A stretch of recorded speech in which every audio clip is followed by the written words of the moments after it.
It was the most non-answer Daphne had ever heard, but she was surprised by his voice.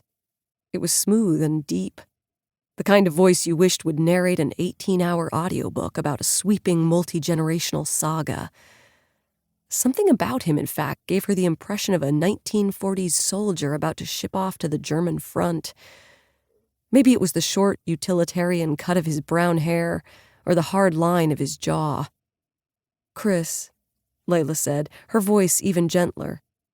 Daphne had never heard her use that tone before. They'd been out to a restaurant and had people turn around and glare at their table before. That's how loud Layla usually was. "I have to ask. What happened before that last at-bat? Did a fan say something to upset you, or—" If he looked uncomfortable before, it was nothing compared to the way he seemed now. His eyes cut to the side, almost like he was looking at someone off camera. Maybe he wanted someone to end the interview, if that was a thing you could even do. Daphne had no idea how that all worked. "It's baseball," he said. "You want to win, and it can get emotional. But I'm grateful to our fans for coming out and supporting us. I hope to earn that support as the season goes on. Thanks so much." And with that, he was walking away, back toward the dugout, where only a few players remained. It was almost impressive how little he'd managed to say. The way he'd left the interview felt casual, normal, like he was always supposed to talk to Layla for exactly 20 seconds, and that's how much he'd done. Somehow Daphne knew that wasn't true. She sat up in her bed now, drawing her robe tighter around her. If she was going to creep on Chris Kepler's social media, she'd feel self-conscious flashing his Instagram feed.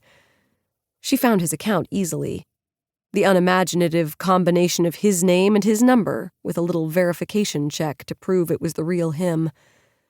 It was a nice-looking feed, professional. Literally professional.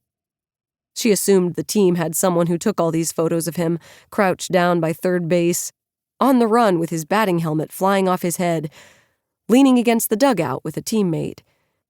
There were no captions on any of the pictures except a short video posted last year, the crack of the bat as he hit a home run that apparently had won them the game. "This feeling," the caption said. She scrolled back to the picture of Chris in the dugout. It was from last season, as most of the pictures seemed to be. In it, he was smiling, crinkle lines around his eyes. The guy she'd seen earlier that day, the one from the interview, didn't look like he'd ever smiled a day in his life. But here was proof that he had. Daphne knew what it felt like to have a bad day. A bad month. Hell, a bad year. She knew that the YouTuber and commenters had a point. This was his job, and he was paid well to do it.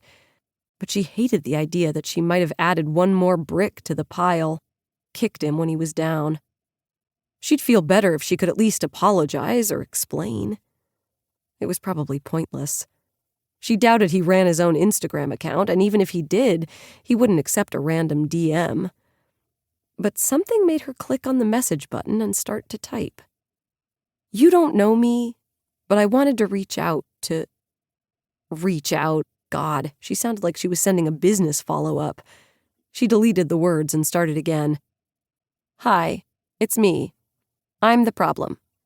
Maybe quoting song lyrics was too flippant. "I was at the game earlier. I was actually the one who..." Paranoia kicked in that she'd accidentally send the message before it was ready, so she opened up her notes app instead, figuring she'd type it there first and then cut and paste it over. And she should probably lead with his name, even though it was what had kicked off this entire nightmare scenario in the first place. "Chris," she added to the beginning of her message, and then leaned back against her pillows, her thumbs hovering over her phone while she thought about what to say.